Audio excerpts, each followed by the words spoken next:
These are the stories of the agents of the OWCA. These are the Oka Files. We got animal agents wearing brown fedoras.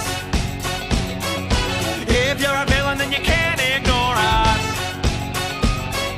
Your evil plan is gonna fall before us. And we'll explain it better when we get to the chorus.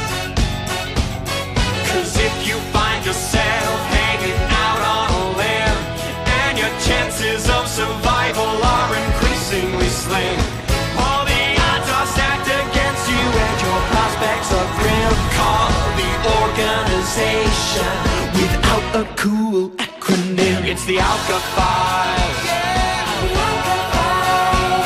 It's the Oka Files.